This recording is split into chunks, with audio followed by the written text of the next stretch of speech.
Become the driver of this vehicle. ज़रूरत है कि व्हीकल शुड बी स्ट्रॉन्ग। वो व्हीकल है ब्यूरोक्रेसी। डॉक्टर हीरालाल जैसे लोग जो ऐसे लोग हैं जो कि जनता के साथ काम करना चाहते हैं। जब जनता के साथ प्रशासन मिल जाता है तो रिजल्ट बहुत ही अच्छे होते हैं, चाहे 1.5 मीटर पानी को उठना हो या बहुत सारे और भी प्रयास हों। अभी है कि क्या तमाशा है कि चिलमन से लगे बैठे हैं, साफ छिपते भी नहीं, सामने आते भी नहीं। हमें ऐसे अफसरान को आगे लाना है।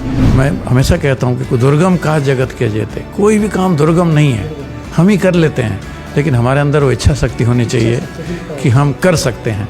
खाली सोचने से कुछ नहीं होता। तापमान बढ़ रहा है, नदियाँ सूख रही हैं, जलाशय कम हो रहे हैं, वाटर लेवल नीचे जा रहा है। सोचने से कुछ नहीं होता है, हरकत करने से, उस दिशा में प्रयास करने से होता है। और हमने वही कहा कि आप किसी और पर निर्भर न करें, हम क्या कर सकते हैं समाज के लिए। सरकार की नीतियां बन सकती हैं, नियम बन सकते हैं। हम कहते भी हैं कि हमारी नीति, नियम और नीयत में कोई दोष नहीं है। नमस्कार, आदाब। मैं खुर्शीद खान राजू और आप देख रहे हैं न्यूज़ टाइम नेशन। आज हम आपकी मुलाकात एक ऐसी शख्सियत से कराएंगे जो अपने आप में ही एक इंस्टीट्यूशन है और फिलहाल वो दिल्ली में भारतीय लोक प्रशासन संस्थान में डायरेक्टर जनरल हैं। हम बात करेंगे श्री सुरेंद्र नाथ त्रिपाठी सर से। सर, आपका हमारे चैनल बहुत बहुत स्वागत है। बहुत बहुत धन्यवाद हमें यहाँ आमंत्रित करने के लिए।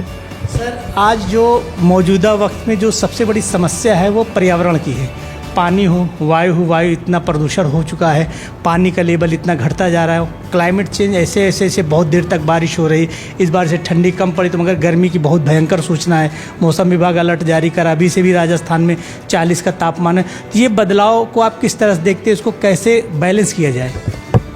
देखिए, इस समय देश में या विदेश में या पूरी पृथ्वी पर 3 बदलाव चल रहे हैं। एक, लोग बूढ़े हो रहे हैं, एजिंग ऑफ द पॉपुलेशन। दूसरा है राइजिंग इनकम इनइक्वालिटी, लोगों की आय नहीं बढ़ रही है या करीबी ना सही लेकिन जीने में दुश्वारी आ रही है।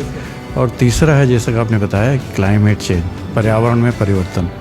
ये तीनों एक दूसरे से जुड़े हुए हैं। एजिंग ऑफ पॉपुलेशन जब हम बोलते हैं तो जब लोग धनी होने के पहले बूढ़े हो रहे हैं, इसका कारण क्या है कि हमारी जनसंख्या, जिसको हम एक लायबिलिटी मानते थे, कि बहुत सारे देशों में आज कर्मचारी नहीं हैं, सेनाओं में भर्ती होने के लिए लोग नहीं हैं। उसी तरह कुछ और देश हैं जहाँ के लोगों को उनको खाना नहीं खिला पा रहे हैं, भुखमरी है या ऐसी हालात हैं। तो हमने जो ग्रोथ का मॉडल अपनाया, जो विकास के रास्ते अपनाए, उनमें कहीं खोट रह गई। कहाँ रह गई? ये देश काल और समाज पर निर्भर करता है। सरकार समाज बाजार पर निर्भर करता है। देश की नीति, देश की नियति, देश की राजनीति बहुत सारे फैक्टर पर निर्भर करता है। लेकिन हम पॉपुलेशन को या जनसंख्या को दोष नहीं दे सकते। लेकिन जो पर्यावरण का जो क्षरण हुआ है, इसके लिए हम मानव मात्र को दोषी जरूर कहेंगे। हमने नेचर का दोहन किया, नेचर का दुरुपयोग किया, प्रकृति का सदुपयोग किया होता तो आज ये स्थिति नहीं आती। हाँ, विकास के लिए प्रकृति का दोहन जरूरी है, लेकिन प्रकृति का शोषण जरूरी नहीं है। क्षितिजल पावक गगन समीरा, या धरती, जमीन, आसमान और जल, ये सब सबके लिए हैं, केवल एक जनरेशन के लिए नहीं है कि हम सारा पानी हम ही पी जाएंगे या सारे पानी की बिजली हम ही बना लेंगे या सारा कोयला हम ही ख़त्म कर लेंगे। तो एक सस्टेनेबल डेवलपमेंट की ज़रूरत थी। लेकिन जो विकास मॉडल हमने अपनाया, मोर फॉर लेस, खूब साधन लो, खूब उत्पादन करो, लेकिन उसका लाभ कुछ लोगों तक जाए।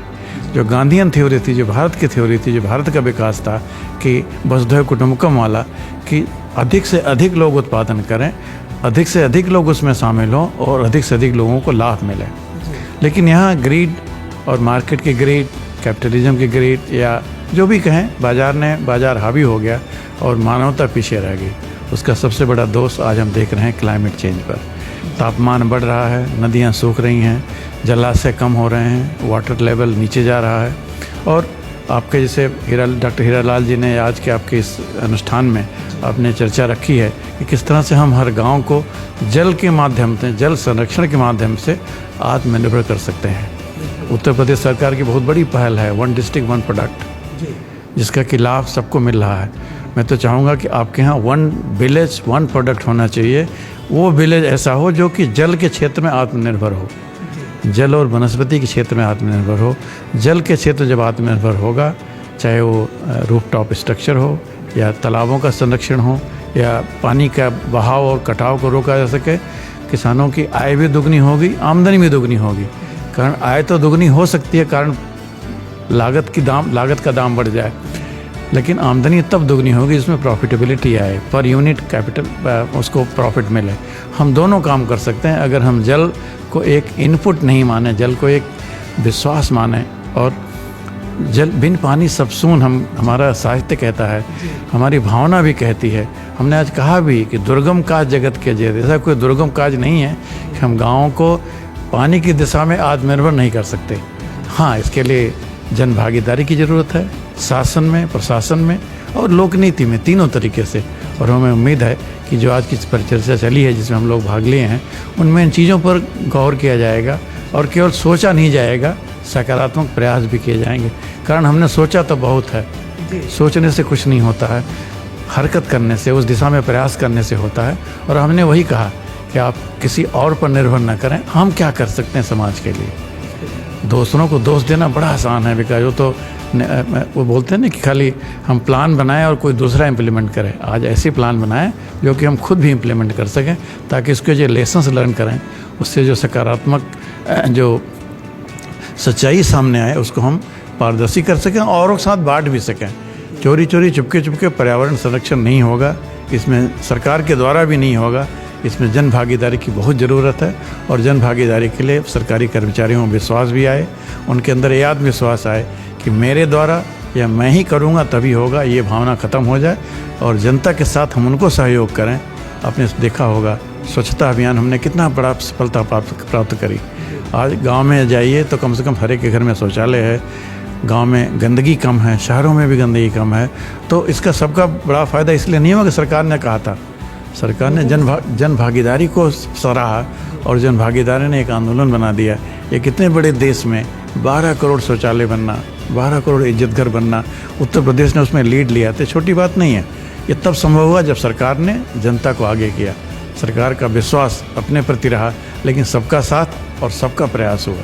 ये तीनों मिलके ही आज हम जन विश्वास की बात कर रहे हैं। और बिना जन विश्वास के जन मंगल नहीं हो सकता। सरकार की नीतियाँ बन सकती हैं, नियम बन सकते हैं। हम कहते भी हैं कि हमारी नीति, नियम और नीयत में कोई दोष नहीं है, लेकिन जब तक वो धरती पर ना चले तब तक कैसे कोई इसका फ़ायदा उठाएगा।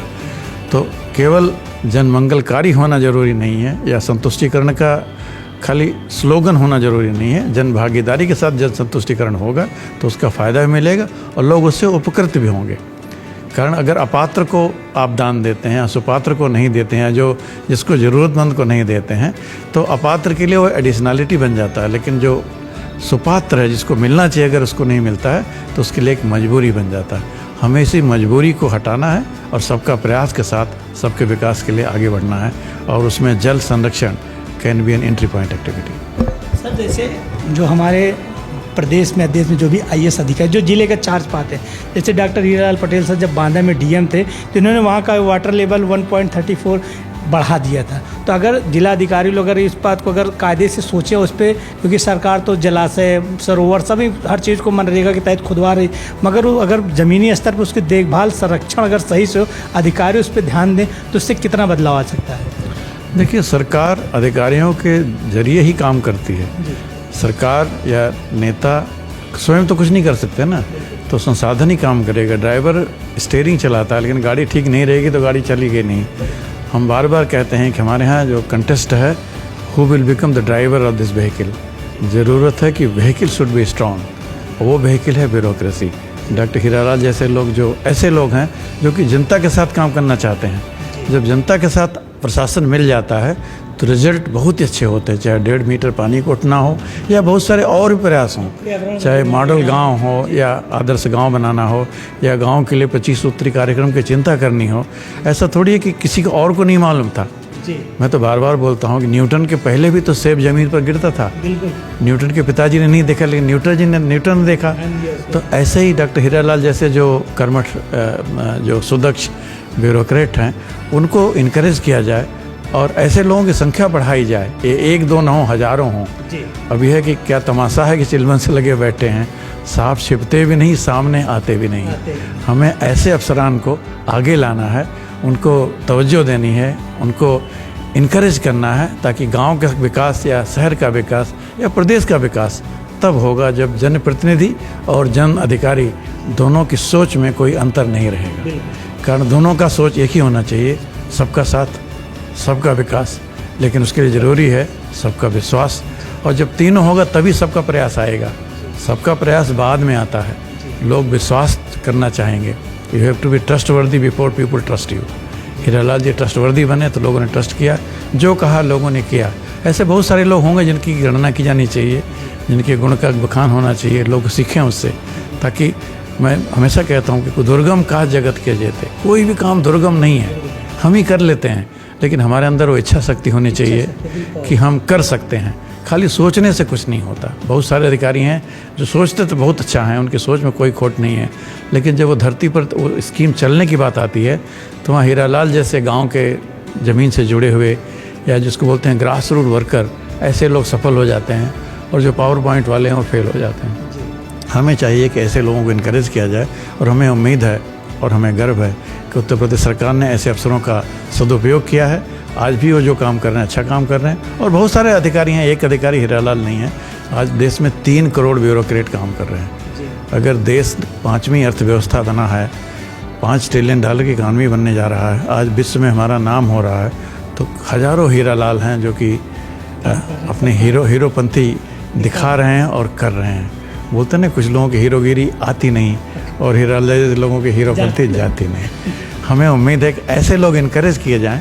कारण देखिए, हर एक के अंदर क्षमता है। बोलते नहीं, हर लकड़ी आग बन सकती है, उसको उस तरह से प्रोसेस किया जाता है। बट उसी लकड़ी को आप आग में जलाने की वजह उसका फर्नीचर बनाएं, बेड बनाएं, और भी सदुपयोग करें, शायद आहुति के लिए काम करें, तो उसी लकड़ी का सदुपयोग बढ़ जाता है, उसका दाम भी बढ़ जाता है, उसकी कीमत बढ़ जाती है। इसलिए ब्यूरोक्रेसी को हम किस तरह से इस्तेमाल करते हैं, ये राजनेताओं पर निर्भर करता है। कभी कभी हमारा भी योगदान होता है, और हम IAPM या भारतीय लोक प्रशासन संस्थान में इसी पर ध्यान देते हैं कि ब्यूरोक्रेट का माइंडसेट चेंज करो, ग्रोथ माइंडसेट ले आओ, फिक्स्ड माइंडसेट से ऊपर उठाएं, हमसे ना हो पाई इस मानसिकता से ऊपर उठाएं, और देवता चित्त न धरें। अधिकारी ऐसे लोगों का चिंता करें, तब वो सर्वव्यापी बन सकते हैं, तब वो सर्वमंगल मांगने की कामना कर सकते हैं, और तभी वो सबका साथ और सबका विकास कर भी पाएंगे। एकला चलो रे कविता के लिए ठीक है, एकला चलो रे प्रशासन के लिए ठीक नहीं है। हम मिलजुल के प्रयास करें तो मिलीजुली सफलता नहीं, उत्कृष्ट के साथ सफलता मिलेगी। हीरालाल जैसे लोग, या जो जी बहुत सारे लोग, जो अनगिनत लोग हैं, जो हीरालाल को तो नाम मिल गया या उनकी पहचान हो सकी, लेकिन हज़ारों हीरालाल हैं जिनकी पहचान नहीं हो पाई है। और आपके न्यूज़ चैनल के माध्यम से इन लोगों को सामने लाया जाए, ताकि उनका साहस भी बढ़े और ऐसे और लोगों की संख्या बढ़े, ताकि हम ये न कहें कि हमारे यहाँ एक हीरो हीरालाल था, हम कहें हमारे हीरो हीरालाल हैं। ये थे हमारे साथ डायरेक्टर जनरल भारतीय लोक प्रशासन संस्थान के सुरेंद्र नाथ त्रिपाठी सर। इन्होंने बहुत ही बेबाकी से बताया कि सरकार केवल कानून और सरकार स्कीमें लाती हैं, उसको लागू करने के लिए, उसको धरातल पे उतारने के लिए हमारे से ब्यूरोक्रेट बहुत से हैं जो काम कर रहे हैं, और सब साथ मिल के, सरकार, जनता और ब्यूरोक्रेट सब तीनों मिल के साथ काम करेंगे, तभी इन सब चीज़ों पे जीत पाई जा सकती है।